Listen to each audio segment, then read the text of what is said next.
문제를 통해서 지금 전체적인 내용을 한번 복습을 해볼게요. 자, 지금 요 파일은 지금 여러분들 그 도어 시스템에 탑재되어 있고요. 복학생들도 같이 받아서 같이 이제 보시기 바랍니다. 함수량에 따라서, 물량에 따라서 세립토가 지금 물렁하고 딱딱해, 연해지고 경해지는 현상을 뭐라고 해야 되느냐? 우리가 영경도라고 얘기를 합니다. 영경도. 컨시스턴시라고 이제 얘기를 하는 거가 이제 답을 보면서 기억을 한번 부분적이지만 한번 상상을 해보세요. 염분이 제거되면 점착력이 감소하는 현상을 우리가 리칭 효과, 리칭 현상이라고 해요. 이거는 사실은 좀 특수한 부분이요. 조립토의 입도분포에 사용되는 시험 방법. 자, 입도분포를 결정하는 지금 시험 방법이 크게 두 가지를 얘기했어요. 하나는 채로 치는 방법, 또 하나는 뭐예요? 비중계를 이렇게 침강시키는 속도를 가지고 하는 비중계 분석 또는 비중계법을 두 가지를 얘기했는데, 채가름은 어디예요? 입자 크기가 굵은 조립토면 모래자갈입니다. 200번째보다 큰 이런 입자의 얘기를 하고, 그리고 지금 뭐예요? 지금 비중계법은 세립토에 대해서 적용을 한다 그랬죠. 그래서 지금 조립토의 입도 분석에는 채가름 시험 또는 채분석이 사용된다. 자, 일정한 다짐 에너지 하에서 최대 건조 단위 중량을 얻을 수 있는 이런 함수비를 우리가 뭐라고 얘기하냐? 최적 함수비라고 얘기를 하고요. 그래서 지금 함수비에 따라서 감마 D가 이렇게 되는 걸 우리가 다짐곡선이라고 얘기를 하고, 가장 감마 D 맥시멈을 얻을 수 있는 이때의 함수비를 우리가 OMC 최적 함수비라고 얘기를 하고, 이론적으로 완전히 공기 간극이 0 될 때 이런 선을 우리가 영공기 간극 곡선 또는 포화 곡선 이렇게 부른다 하는 것도 얘기를 했습니다. 자, 그 다음 봅시다. 흑입자와 흑입자 사이에 작용하는 응력. 이거를 뭐라고 불러요? 지금 오늘 얘기했지만 유효 응력이라 한다. 굉장히 중요하다. 다짐 시험법에서 표준 다짐과 수정 다짐의 가장 큰 차이는 뭐냐면 다짐 에너지입니다. 그래서 표준 다짐보다는 수정 다짐이 다짐 에너지가 한 5배 정도 큰 겁니다. 그래서 이거는 다짐 장비의 변화에 시대적으로 변화돼서 다짐 장비가 작은 거에서 어떤 에너지에서 큰 걸로 변화된 거예요. 수정된 거예요. 수정 다짐이라는 것입니다. 소성 도표에서 점토와 시트를 구별하는 선을 우리가 A 라인이라고 이제 부른다. 소성 도표는 어떻게 지금 구성이 됐냐면 X선 한 개를 가로축으로 세로축을 소성 지수로 이렇게 놓고요. 이 종이를, 이 면을 지금 두 선을 이용해서 지금 자른 거예요. 하나 이렇게 쫙 잘랐고요. 또 하나는 어떻게 잘랐냐면 이렇게 쫙 잘라낸 거예요. 하나, 둘, 셋, 네 조각이 됐죠. 그죠? 그래서 요렇게 자른 선이 A 라인이에요. A 라인을 통해서 이쪽 부분과 이쪽 부분을 구별을 한 거예요. 이쪽을 가지고. 그래서 A 라인 상황에서 이쪽 부분은 실트, 이쪽 부분은 점토, 클레이하고 이제 구별하고 있는 거고요.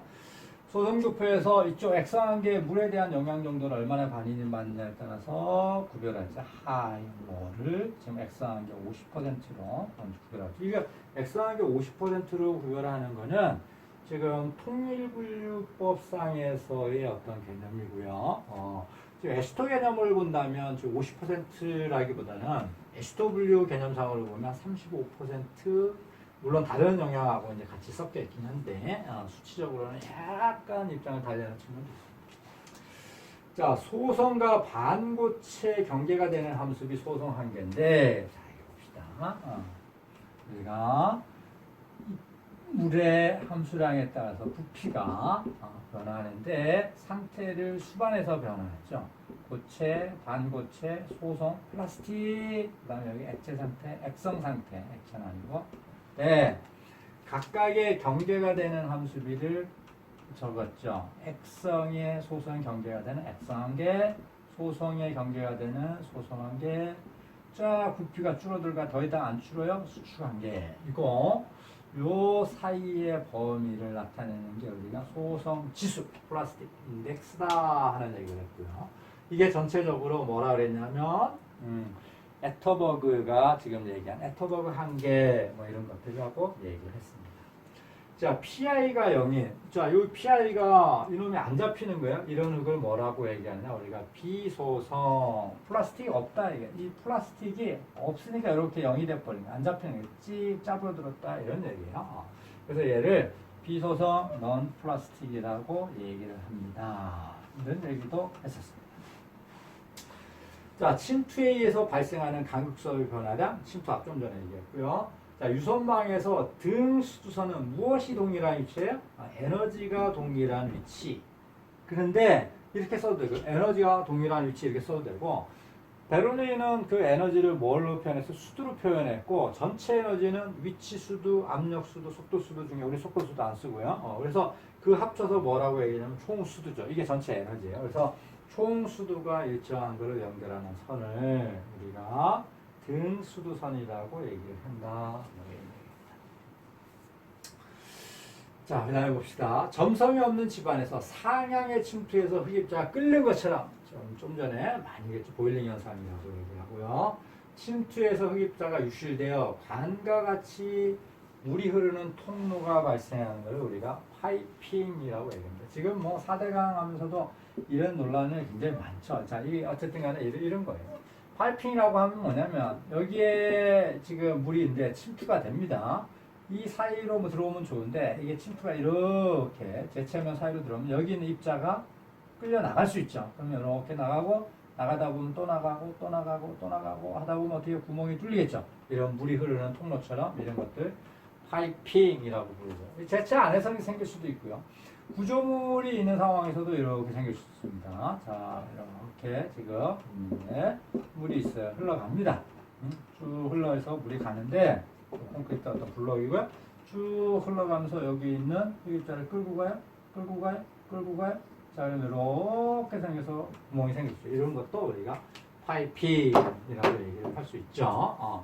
뭐 어떻게 보면 여기 파이핑 이렇게 여기 있는 표면부터 끌고 가면 우리가 약간 달리 얘기할 수 있는데 이거 쇄골 뭐 이렇게 얘기했어요. 참 요거는 뭐 구별이 되긴 되지만 약간 다른 거지만 유사하기도 한 이런 겁니다. 자, 그 다음이 지금 뭔가요? 침투압의 증가로 간극수압이 커져 유용력이 0이 될 때 동수경사를 한계 동수경사로 합니다. 이건 정의고요.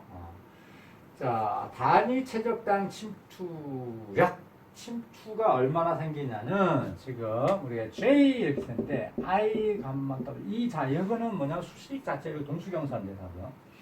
자, 이 얘기는 지금 무슨 얘기냐면 우리가 침투압이라고 하는 거는 뭐에 집중적으로 뭐에 유일하게 관련되느냐 동수경사에 집중적으로 관련된다.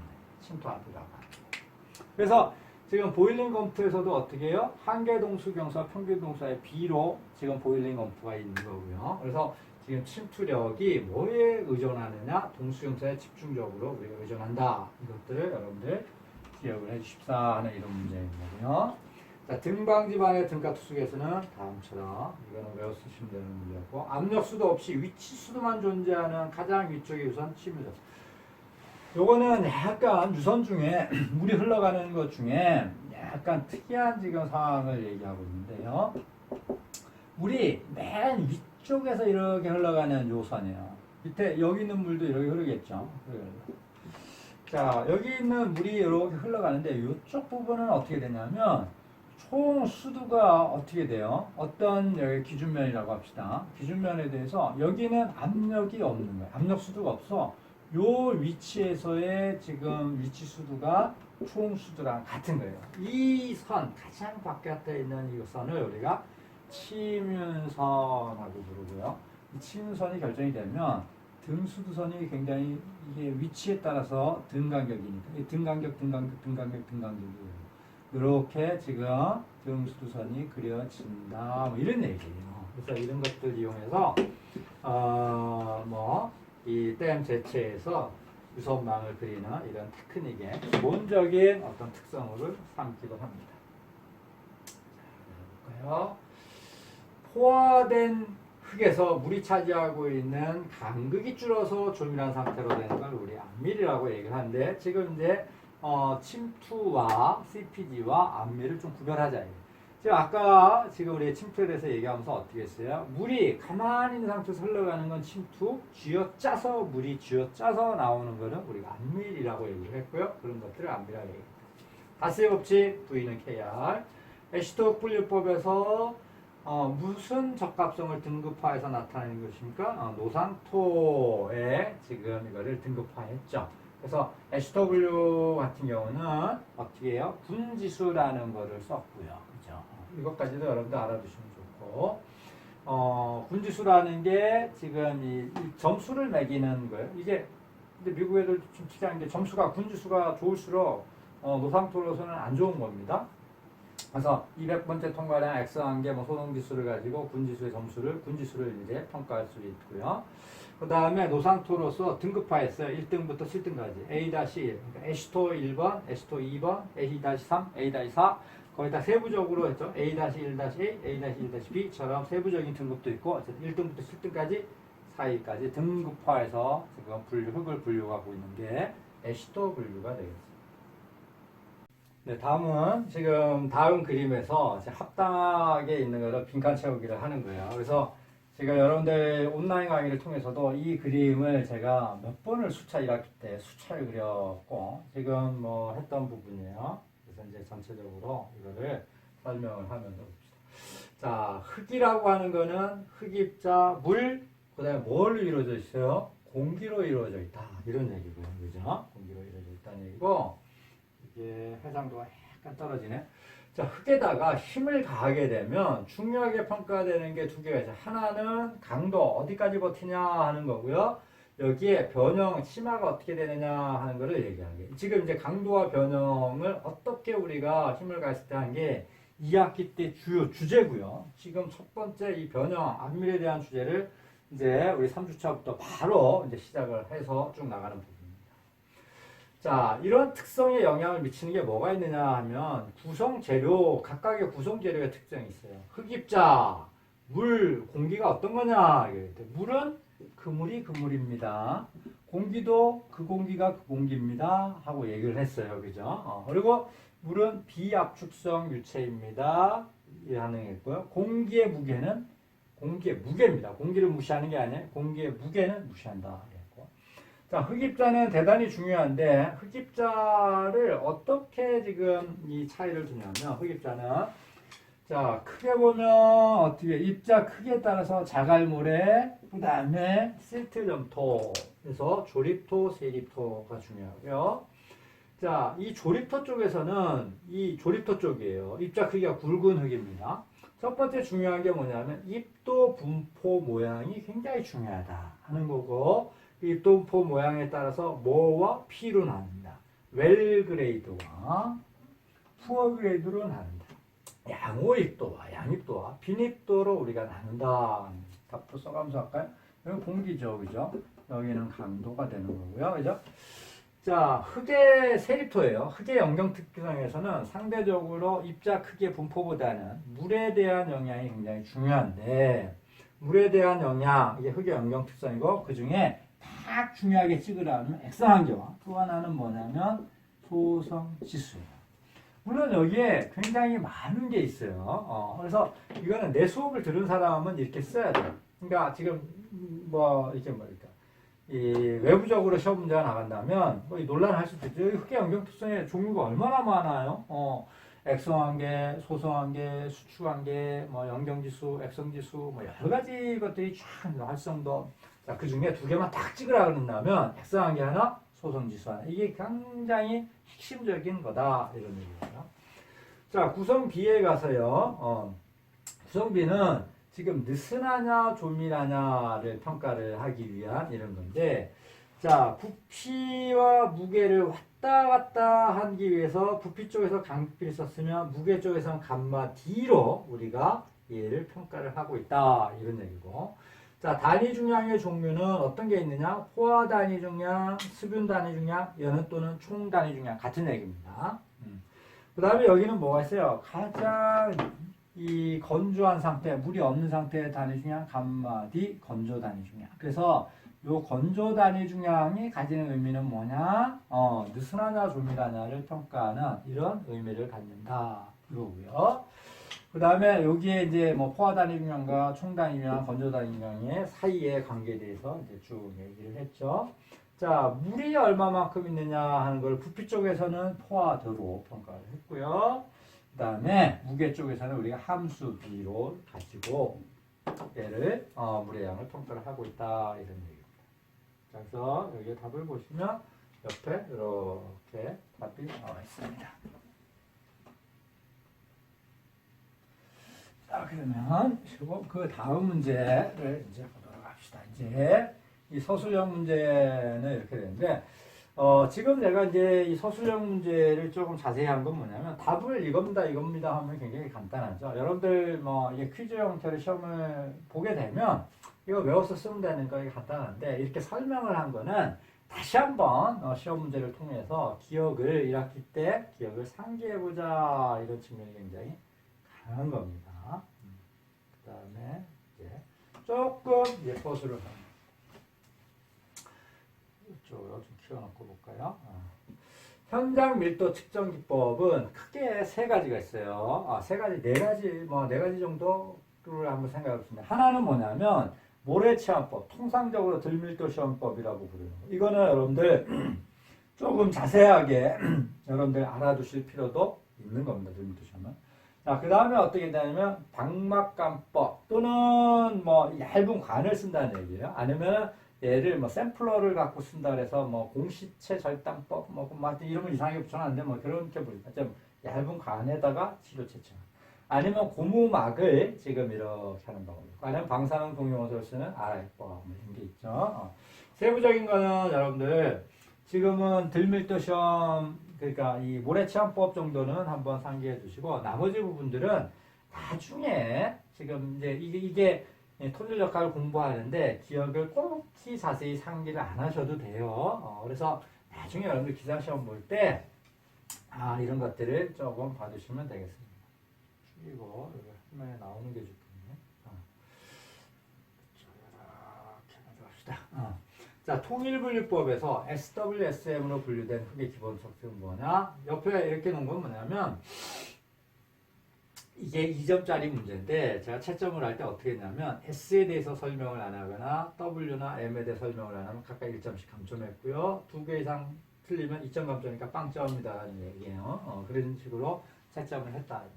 핵심적인 키워드는 뭐냐면 모래예요. 자, 모래인데 어떤 모래냐? 입도 분포가 웰그레이드고 양호 입도고 세리분으로 어떻게 실트질 세리분을 함유한 모래예요. 그러니까 SWSM이라는 통일분류법을 하면 기본적으로 모래다. 이게 실트도 아니고 점토도 아니고 다 아니고 뭐냐? 모래. 어떤 모래냐? 입도 분포가 양호하고 세리분으로 그러니까 실트질 세리분을 함유한 모래. 이렇게 쓰면 여러분들 답이 되겠네요. 자, 곡률계수와 균등계수, 이거는 어디다 썼냐면 웰그레이드냐 푸어그레이드냐를 구별하기 위해서 지수로 도입된 게 곡률계수와 균등계수였고요. 정의는 여러분들 교과서 찾아보시면 되고요. 비체적 흙의 삼상관계에서 VS를 흙입자의 부피를 1이라고 했을 때의 체적을 우리가 비체적이라고 얘기하고, 이렇게 되면 1 더하기 간극 1 더하기 2가 된다. 이런 얘기입니다. 자, 이게 등가투수계수의 조건을 쓰라고 하는 얘기네요. 그래서 이렇게 숫자로 써도 되고요. 문자로 써도 되고 말로 써도 됩니다. 지금 동수경사가 뭐 수평 방향에 대해서 지금 조건 이런 거, 그 다음에 수직 방향, 층의 수직 방향일 때 조건 뭐 이런 거죠. 그러면 뭐 I1 equal I2 이런 얘기 무슨 얘기예요? 결국은 각 층의 동수경사는 같다. 뭐 이런 얘기일 수도 있는 거고요. 그다음에 두 번째 뭐야? 각 층의 침투량의 합은 전체 침투량이다. 뭐 이런 얘기고요. 자, 이 수직 방향은 어떻게 돼요? 각 층에서 일어나는 수두의 손실량은 전체 손실량이다. 각 층의 침투량은 전체 침투량과 모든 층에서 각층의 침투량은 서로 같다. 뭐 이런 얘기를 하고. H2O분류법에서 군지수는 이런 걸 쓴다 이런 거고요. 활성도 정의는 여러분들 수식을 찾아보시고, 자, 활성도는 지금 여러분들 흑의 3상 지수 중에 액성계, 그 다음에 소성 지수 다음에 하나를 꼽으라고 한다면 저는 활성도를 꼽을 것 같아요. 굉장히 중요한 부분이에요. 이게 점토 강물의 어떤 성질, 종류하고 굉장히 밀접하게 관련되어 있는 거예요. 그래서 활성도가 크면 기본적인 특성은 팽창성이 굉장히 크다. 활성도가 커질수록 점토 강물의 카울렛 일라이트 몬모일라이트는 몬모일라이트 쪽으로 상당히 팽창성이 큰 이런 상황으로 간다. 이런 거예요. 자, 유선망의 특징 이거 뭐 노트에 있는 거니까 보시고요. 영공기 간극 곡선 정의는 뭐예요? 정의는 영공급 간극 상태에서 가로치고 포화 상태죠. 그러니까 완전히 이론적으로 최대한 다질 수 있는 영공기 간극 상태에서 함수비와 건조 단위 중량의 관계를 나타내는 거, 이게 영공기 간극성이고, 수식은 교과서 보시기다. 토지적화의 기본적인 과정, 우리 세 가지 있다고 그랬죠. 하나는 뭐예요? 흑입자는 강체다. 흑이 강체가 아닙니다. 흑입자가 강체예요. 물은 비압축성 유체다. 흑 속의 공기는 무시한다. 흑 속의 공기의 무게는 무시한다. 무게만 무시하는 겁니다. 흑 무시 안 합니다. 공기 무시 안 합니다. 자, 점성토의 흑입자의 구조, 뭐 크게 보면 분산구조, 그 다음에 면모구조 이렇게 있고, 그런 것들이 어떻게 생겼느냐 하는 것들을 조금 여러분들 보라 이런 얘기입니다. 자, 이제는 푸는 문제 쪽으로 넘어왔습니다. 그래서 지금 푸는 과정이 있고요. 지금 여기 보면 답이 있죠. 그래서 계산 과정은 여러분들하고 생략을 할 거고요. 여러분들하고 볼 거는 뭐냐면 푸는 과정을 위주로 여러분들하고 이제 볼 거랍니다. 자, 총 단위 중량이 지금 1.9. 조건을 보면 감마 t를 줬어요. 자, 1.9. 자, 이 단위 지금 쫙쫙 생략하고 쓸게요. 함수비가 5%예요. 5%. 모래 빗속에 뒀어요. 자, 이런 흙이 있는데 여기에 B가 맞았네요. 그래서 함수비가 지금 몇 퍼센트를 준 거냐면 15%를 준 거였어. B를 맞은 후에 이때 감마 T는 얼마게? 이런 얘기예요. 자, 지금 이 상태에서 봅시다. B를 맞기 전에는 총 단위 중량 1.9, 함수비 1.9. 이게 5%였어요. 자, 이 흑입자가 이렇게 있어요. 여기에 물이 얼마만큼 이렇게 있었겠죠. 함수비 5%인 상태로. 비가 왔어요. 그러면 물이 여기에 추가가 더 돼서 함수비가 15%로 바뀌었죠. 자, 그러면 이 상황에서 봐요. 이 흙의 구조가 느슨하냐 조밀하냐가 변해요, 안 변해요? 안 변하죠. 비 맞기 전후에 여기에 감마디와 이쪽 비가 맞아서 물이 더 먹었을 때의 감마디는 어떻게 서로 같습니다. 느슨하냐 조밀하냐. 또 같은 게 뭐가 있냐면 간극비도 같고요. 뭐 GS 값도 같을 거예요. 자, 지금 문제에서 건조 단위 중량이 느슨하냐 조밀하냐면 이거 안 바뀌었어요. 자, 그러면 이때 건조 단위 중량을 결정합니다. 감마디는 1 더하기 함수비 5% 0.05분의 1.9예요. 이때도 건조 단위 같아요. 는 1 더하기 어때요? 15%로 바뀌었잖아요. 0.15분의 감마 t 이런 거예요. 왜냐하면 이쪽에서의 감마디와 이쪽에서 감마디가 서로 같기 때문에. 그래서 이 조건으로부터 감마 t를 결정을 하면 2.08이 나왔다 이런 얘기입니다. 지금 비를 맞은 후에 만약에 건조 단위 중량을 구해라 하고 한다면 이쪽이나 이쪽이나 같은 거예요. 그죠? 변화가 안 합니다. 자, 이게 첫 번째 여러분들 문제가 됐고요. 두 번째 거를 봅시다. 이거 안 올라가네. 쭉 빼세요. 자, 모래 체험법을 했고요. 이게 들밀도 실험을 한 거예요. 시험공에서 굴탄 무게가 줬고 채워진 표준사의 무게 줬고요. 굴탄 함수비 줬고 표준사의 단위 중량을 줬어요. 자, 그런데 이거를 문제를 풀려면 지금 뭐를 여러분들이 지금 알고 이제 푸셔야 되냐면 지금 모래치환법의 실험을 어떻게 하느냐를 이해를 해야 얘를 이제 기본적인 것들을 알아야 이제 할 거예요. 자, 집안이 있어요. 여기에 뭐를 알고 싶으냐면 감마 D 값을 알고 싶은 거예요. 감마 D를 알고 싶은 거예요. 자, 이거를 알기 위해서 어떻게 하냐면 구멍을 팠어요. 구덩이를 팠습니다. 자, 흙이 있겠죠? 흙을 끄집어 나왔어요. 자, 다 흙을 모아서 무게를 달아요. 그랬더니 WS 더하기 WW 달았어요. 지금 보면 어떻게 되냐면 1650이에요. 1650g에 해서 무게를 달았습니다.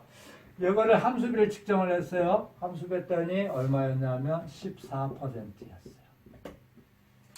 자, 근데 이제 관건은 뭐냐면 처음에 감마 T만 결정이 되면요.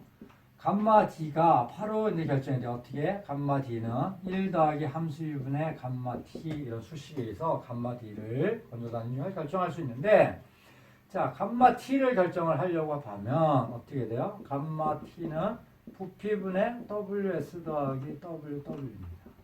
자, 지금 요 흙의 무게, 흙입자와 물의 무게는 1650으로 측정이 됐는데 이 구덩이의 부피를 측정하는 게 이제 관건입니다.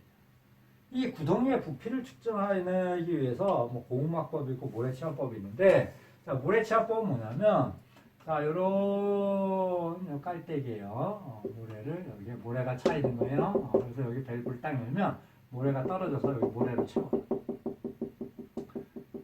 나중에 싹 정리하고 요 채워진 모래에 지금 무게를 재는 거예요. 얼마만큼 내가 여기에 들어간다를 쟀더니 이게 1400g이 들어갔고 요거의 단위 중량, 모래의 단위 중량이 1.35였다 이렇게.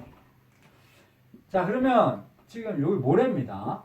모래가 단위 중량이 이런 모래가 1400g 들어갔어요. 이거 부피를 구하는 거예요. 자, 감마는 부피분의 무게고요. 식을 살짝 바꾸면 부피는 감마분의 무게 이렇게 되겠네요. 자, 요 부피는 감마 모래분의 감마 무게 어떤 거에 W 모래 이렇게 쓸 수 있죠. 모래 부피인데 이 모래 부피가 결국은 뭐예요? 이놈이 흙의 부피예요. 파낸 흙의 부피예요. 거기다가 그대로 채웠으니까 그 부피를 재인 거니까. 자, 그래서 지금 뭐야? 감마 T는 이게 어떻게 돼요? 1650에 나누기 부피를 요걸 구한 겁니다. 그럼 어떻게 되냐면 모래 단위 중량 1.35가 모래 무게가 1400이 들어갔어요. 이게 부피예요. 이거가 구해지면 함수비 있잖아요. 그래서 다음 이거 구하고 이거를 나누기 1 더하기 함수비 몇 퍼센트입니까? 14% 0.14 해서 하면 지금 건조 단위 중량을 구하는 이런 형태의 문제가 되겠습니다. 그래서 들밀도 실험 여러 모래치환법에 대해서 기본적으로 어떻게 되어 있는가 하는 것들은 여러분들 조금 숙지를 해두시면 좋겠습니다. 자, 그 다음 흙의 삼삼관계에 대한 문제예요. 자, 비중 줬고요, 함수비 줬고요, 총 단위 중량 주고 다음을 결정해라, 아랫들을 결정해라. 자, 이거는 여러분들 직접 풀어보시기 전에는 좀 뭐랄까 적응하기가 좀 쉽지 않은 계속 이제 손으로 푸시는 게 가장 중요합니다. 자, GS 줬고요. 자, 그 다음에 함수비 줬고요. 그 다음에 감마 T 줬어요. 다음을 구하래요. 자, 함수비 쭉쭉 가볼까요? 자, 함수비하고 주면 뭘 구할 수 있냐면 감마 D는 1 더하기 함수 2분의 감마 T. 이 수식이 어떻게 나왔어요? 그럼 동영상을 돌아가서 다시 보세요. 자, 감마 T 함수비 줬으니까 감마 D 해결됐죠. 자, 그런데 감마 D는 1 더하기 2분의 GS의 감마 W. 감마 W는 알고 있는 거고. 자, 지금 감마 D 알고 있어요? 예, 알았습니다. 알았어요. 예, 알고 있는 거고. GS 알고 있는 거고요. 그러니까 2를 알 수 있어요. S 2 나왔어요. 자, 강은빛 계산할 때 얼마나? 자, 건조 단위 중량도 좀 전에 여기 나왔죠. 그죠? 자, 그래서 포화도는 어떻게 계산하냐? SE는 GS의 W예요. 자, S는 2분의 GS의 함수비예요. 자, E 좀 전에 알아냈고요. GS 알고 함수비 하니까 포화도 나왔습니다. 포화 단위 중량은 어떻게 해요? 감마 세추레이션은 1 더하기 2분의 GS 감마 W 더하기 GS의 W의 감마 W. 자, 여기서 이제 조심해야 되는 게 함수비 알고 있죠? 얘 집어넣으면 뭐가 나오냐면 다시 답이 뭐가 여러분들 뒤집어 나올 거냐면 감마 T가 나올 거예요. 포화될 때의 함수비가 아니잖아요. 그래서 일부러 이렇게 가시면 안 된다 이런 거고 GSW가 뭐예요? S2 이렇게 가야죠. 그죠? 그리고 S가 1일 때. 그래서 계산이 다 알고 있는 값이에요. 얘가 지금 요 포화도를 넘어왔는데 66.0.668이라는 값을 넣으면 요 계산은 감마 토탈로 나올 거고요. 얘를 1이라는 값을 집어넣으면 감마 세추레이션이 나올 거예요. 1 집어넣고 계산하시면 이렇게 값이 나온다. 이런 얘기입니다. 자, 다음 페이지에 있는 이제 문제를 보도록 하겠습니다. 어떤 사질도의 최대 간극비, 최소 간극비의 부피가 비중주고요. 간극비 0.84일 때 상대 밀도와 포화 단위 중량을 결정하시오. 그래서 여러분들 이거는 기본적인 정의를 외우고 있느냐 하는 좀 단순한 문제네요. 상대 밀도는 E 맥시멈 빼기 E 미니멈 네, E 맥시멈 빼기 2에 곱하기 100해서 보내주는 표시됩니다. 최대 강비, 최소 강비 줬고요. 자, 현재 강비도 줬어요. 이게 0.84, 최대 0.92, 최소 0.6. 계산기 찍으면 상대 밀도가 나오고요. 자, 이랬을 때 포화 단위 중량을 결정을 하십시오. 이런 얘기. 포화 단위 중량. 자, E가 지금 얼마냐면 0.84고요. GS가 얼마예요? 2.67이에요. 이런 흙의 포화 단위 중량, 아까 문제로 돌아가는 거네. 감마 세추레이션은 1 더하기 2분의 GS 감마 W 더하기 S2의 감마 W 이런 얘기죠. 계산기 넣고 찍으시면 답을 구하실 수 있는 이런 부분이 되겠습니다. 자, 부분을 지금 볼까요? 자, 지금 아래와 같은 지층에 분포화 중이 이렇게 작용했을 때 지금 간극수와 지금 이게 여러분들 이 유용력을 결정하는데 지금 요 예에서 아까 예를 풀면서 요걸 그냥 살짝 지나갔었죠. 그 부분을 지금 보는 겁니다. 자, 첫 번째는 뭐냐면 A점 위치에서 강수압을 결정하는데 하중이 작용한 직후의 강수압이에요. 그러면 이건 어떻게 돼요? 원래 이만큼의 강수압이 있어요. 높이가 지금 3m, 11m네요. 그죠? 11에 감마 11m 곱하기 1 감마 W의 수압을 갖고 있었는데 여기가 U가 여기에 추가적으로 물이 못 빠져나가는 델타 P만큼을 얘가 받는 거예요. 그래서 얘가 4만큼 가해졌잖아요. 11 더하기 4에서 15만큼을 얘가 어떻게 돼요? 강극수압이 비배수가 되는 이런 초기에는 다 받는다. 이런 얘기고요. 자, 오랜 시간이 경과한 후에 A 위치의 유용력이에요. 그러면 총력은 여러분들 계산을 하시면 되고요. 오랜 시간 후에 그때 간극수압은 어떻게 되겠어요? 다시 델타 P는 유용력으로 받고요. 얘가 총 간극수압은 어떻게 돼요? 11만 이런 남는 상황이겠죠. 총력은 어떻게 돼요? 4 위에 있는 거 다 받는 거예요. 4 위에 델타 P 이거 1.9 곱하기 4 더하기 2 곱하기 3 더하기 2.1 곱하기 8 이거를 다 받는 거예요. 이게 지금 뭐냐면 총응력이죠. 지금 총응력이죠. 이런 상태에서 빼기 강수압을 빼는데 이때 15가 빠지는 게 아니고 오랜 시간이 경과하기 후기 때문에 이때는 강수압이 11이 된다. 이런 얘기죠. 자, 분포화 중 직후의 B 위치입니다. 자, 이거는 여러분들이 포화 상태냐 불포화 상태냐를 가지고 지금 구별을 해라 이런 얘기입니다. B 위치예요. 근데 B 위치는 지하수 바로 위에 불포화 상태예요. 바로 위에 있는 겁니다. 자, 그러면 포화가 되어 있지 않은 상황에서 비배수가 되더라도 물 빠져나가려도 안 돼도 포화가 되지 않으면서 확 누르면 어떻게 돼요? 간극수압이 받을 게 없어요. 못 받는 거예요. 공기가 지금 딱 힘을 못 받고 있기 때문에. 그래서 지금 요때 유효응력은 어떻게 냐면 강수압이 B점에서의 강수압은 물이 빠져나가지 못하는 초기 상태라도 0입니다. 그러니까 지금 뭐 오랜 시간이 지나는 거나 초기나 지금 유용력의 변동이 없는 거죠. 그러면 뭐뭐 받은 거예요? 4 더하기 어떻게 돼요? 4 곱하기 1.9 이거를 받고 있는 거죠. 그게 11.6만큼 받고 있는 거고 강수압은 지금 못 받는 이런 상황이 되겠습니다.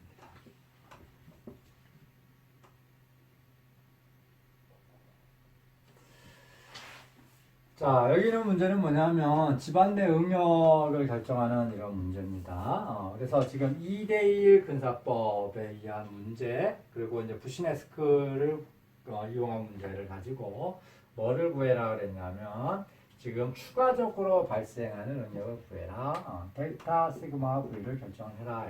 이런 1번 문제 봅시다. 자, 수직력을 2대1 근사법으로 계산하는데 어디냐면 기초 중심 아래요? 여기에요.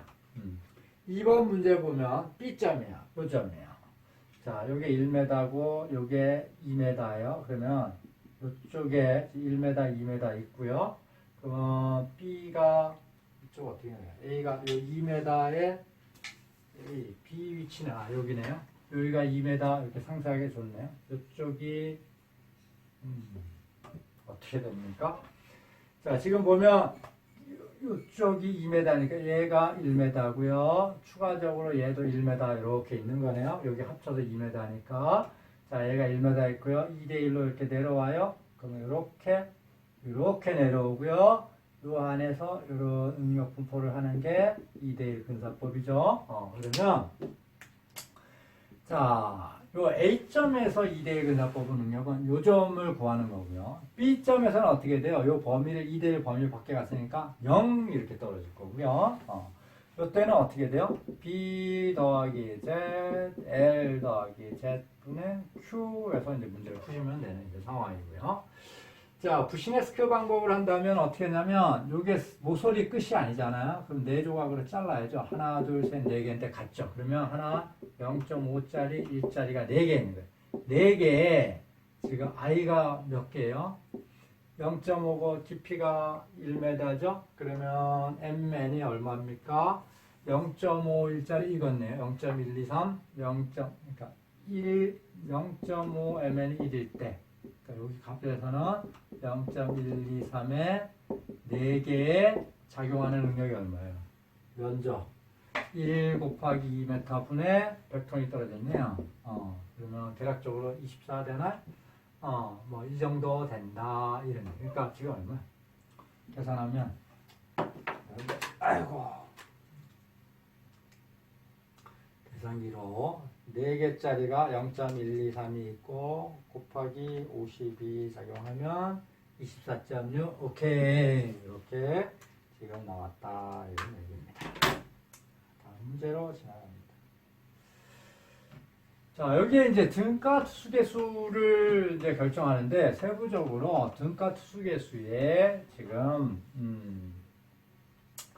이 유도 과정도 좀 봐줬으면 좋겠다 이런 얘기예요. 그래서 지금 이제 첫 번째는 뭐냐면 이런 그림에서 이제 물이 흘러갑니다. 60cm고 흘러가는데 첫 번째 여기 위치에서의 수두차, 요 수두차 결국은 뭐냐면 여기서 뽑으면 여기까지 올라갈 거고요. 여기서 뽑으면 어디까지 올라갈 거예요?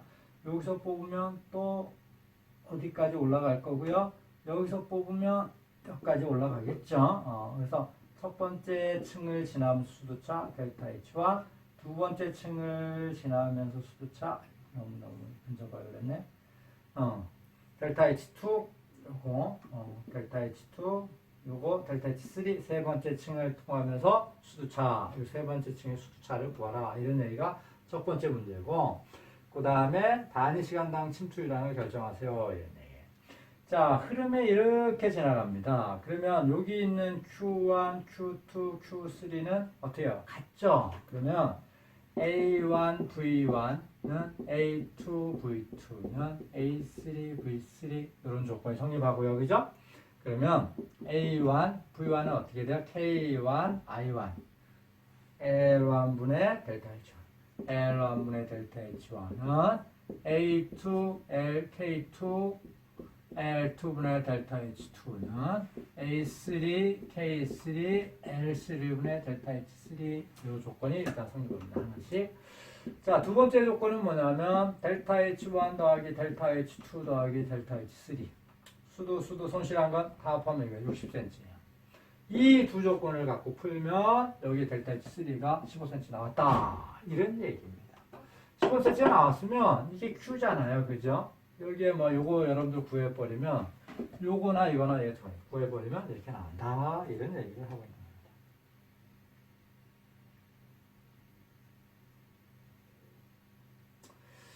자, 그 다음 문제는 지금 뭐냐면 이게 투수계수를 결정하는 시험법에 대한 문제입니다. 그래서 지금 여기 변수도 투수계수 시험하는 게 나왔었고요. 이런 현장 시험에서 양수 시험을 컨팅 테스트로 해서 하는데 이거는 지금 뭐 수식을 외워서 쓸 수 있느냐 이런 문제입니다.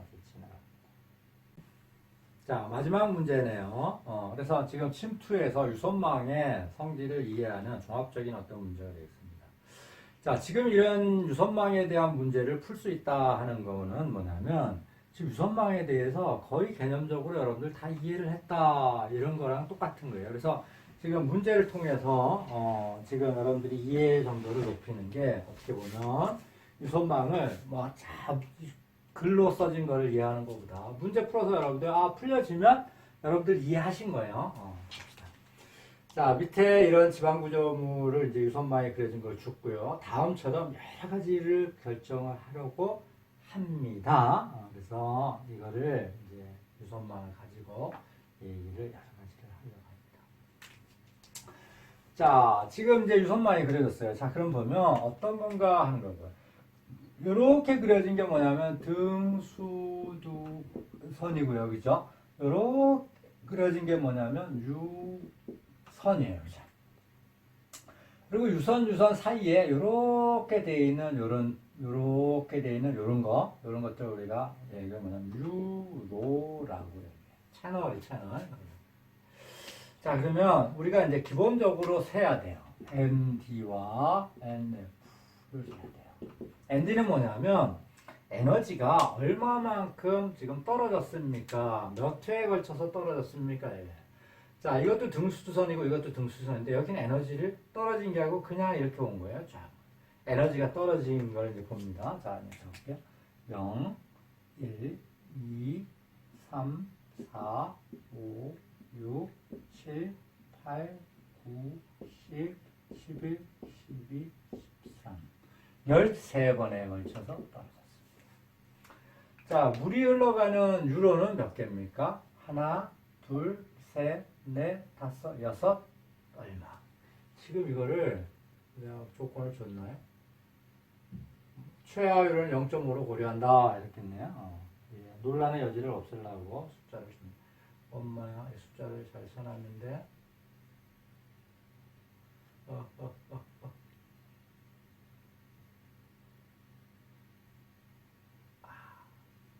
어이구야. 이게 그림을 옮기면 안 될 것 같아요. 됐습니다. 자, 지금 요 그림 안 옮기고 어떻게 보면 최대한 지금 해보려고 합니다. 자, 유로의 숫자는 몇 개냐면 하나, 둘, 셋, 넷, 다섯, 여섯 개 반. 6.5. 6.5개. 6.5개. 자, 전체적인 수두차 델타 H는 얼마냐? 자, 이쪽의 수두는 쭉 가고 여기 있고요. 이쪽의 수두는 여기 있어요. 수두 차이는 여기와 여기 차이 13m의 수두 차이입니다. 자, 이게 이제 기본적인 어떤 데이터의 정보입니다. 이거를 가지고 문제를 이제 풀어나가는 겁니다. 자, 첫 번째 침투율량, 단위 시간당 침투율량은 어떻게 돼요? KH 델타 ND분의 NF 뭐 이런 수식인데 여기에 지금 다 나와 있는 거죠. 투수계수도 나와 있고 그래서 이걸 가지고 계산기 찍으시면 되는데 다만 주의할 건 뭐냐면 이런 계산을 할 때 단위 환산에 좀 주의를 하면 됩니다. 여기 센티메타 퍼세크고 여기는 메타 단위고 그래서 이런 것들을 단위 환산을 통일해서 여러분들 계산을 하시면 되겠습니다. 자, 이게 다 안 보네요. B점에서 유용력, B점에서 유용력, A점에서. 자, 일단은 A점에서의 총수도. 자, 문제를, 이 어차피 구하고자 하는 건 굉장히 단순해요. 자, A점에서 총수도, HT, A점에서 총수도를 구합시다. 요 점이에요.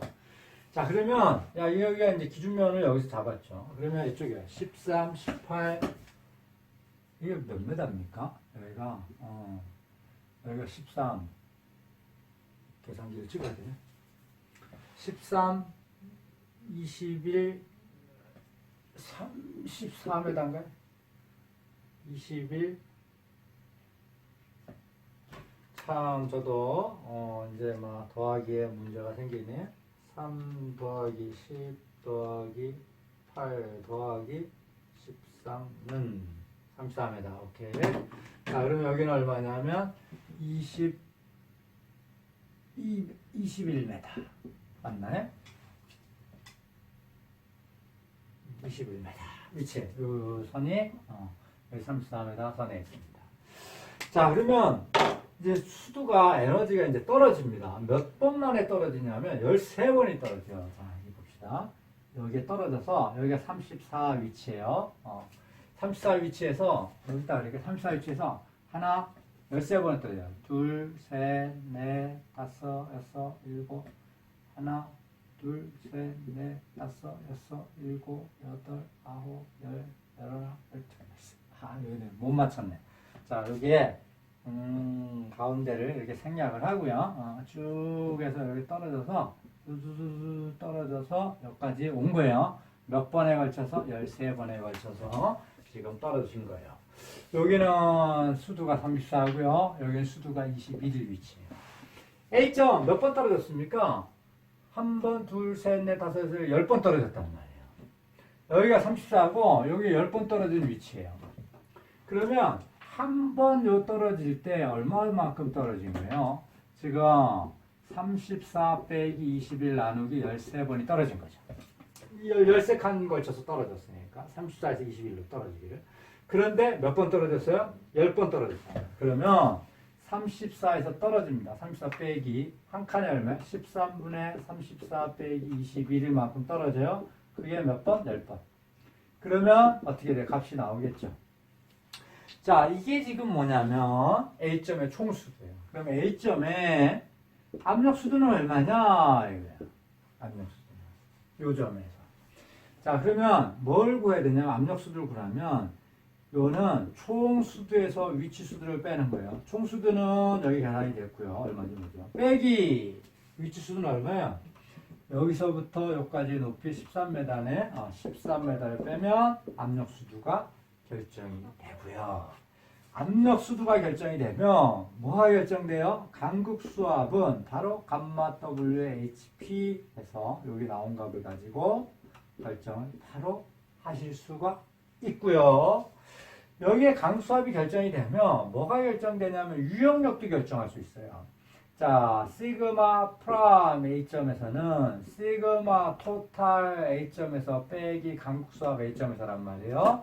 는 총력 감마 세츄레이션 줬죠. 감마 세츄레이션 곱하기 깊이 8m. 감마 세츄레이션 곱하기 8m 빼기 강수압이 결정을 했잖아요. A점에서 하면 A점에서 유형력도 결정을 하실 수 있는 이런 상황입니다.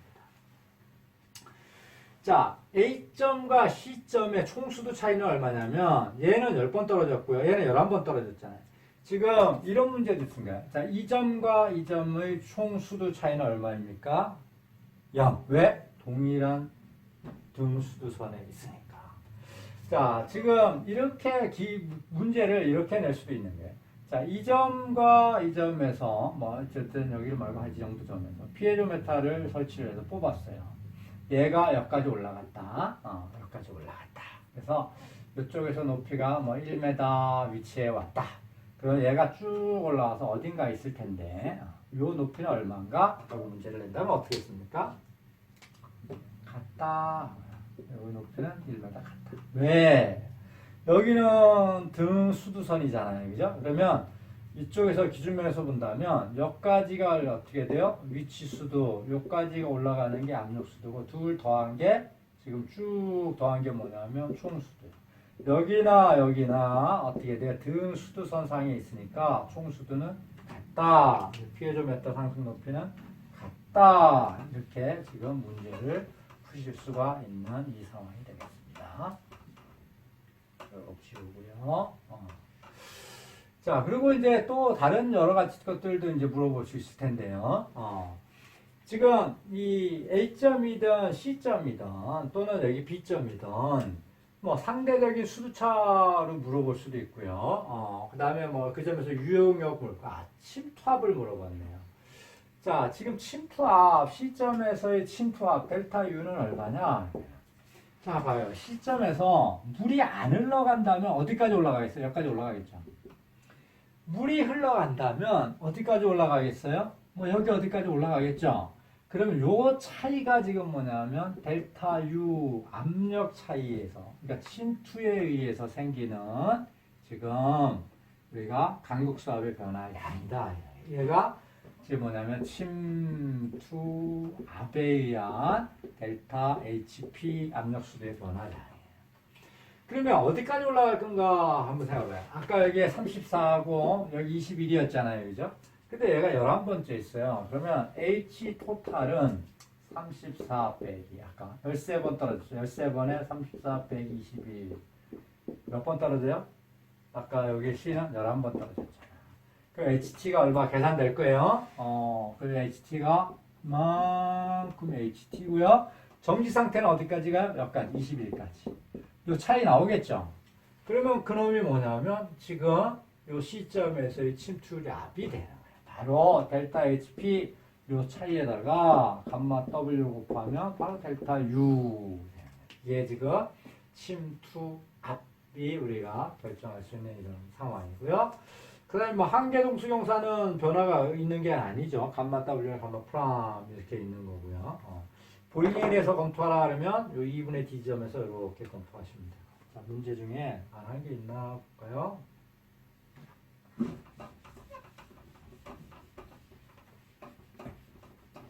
자, 여기에 안 한 게 뭐가 있냐면 뭐 어떤 일체 총수도 강극사, 자, 속도수도 차이. 이 문제는 뭐냐면 이거는 계산을 하라고 하는 문제가 아닙니다. 토질력학에서 속도수는 어떻게 돼요? 무시한다 이거예요. 그래서 A점 있으면 C점에서는 속도수들은 둘 다 0,0이에요. 차이도 0 빼기 0이니까 0이에요. 없는 거예요. 이거는. 자, 동수경사 이거 안 풀었네요. 상승 높이, 유용력, 나머지 없네요. 자, 특정 위치에서의 동수경사네요. 자, A점에서의 동수경사예요. O점에서는. 자, 동수경사는 저희가 델타 L분의 델타 H가 되고요. A점의 수직 방향 흐름으로 가정한다면 델타 L은 8m가 될 거고요. 8m 분의예요. 수두의 차이, 여기와 이쪽의 수두 차이, 여기 하나, 등수에 하나, 둘, 셋, 그러니까 하나, 둘, 셋 떨어졌잖아요. 그죠? 그럼 수두 차이가 3계단 벌어졌단 말이에요. 그죠? 수두 차이가, 그러면 어떻게 돼? 아까 ND 13분의 34 빼기 21이었나? 이게 한 계단의 높이죠. 그게 어떻게 돼 있어요? 3계단 있는 요게 델타 H만큼 수두 차이가 있는 거고요. 얘가 델타 L의 지금 흐름 길이를 갖는 겁니다. 원래는 엄밀히 이렇게 가야겠죠. 근데 수축 방향은 어차피 마찬가지. 자, 그래서 특정한 위치에서 동수경사를 우리가 결정을 할 수 있는 이런 것도 계산을 해봤습니다.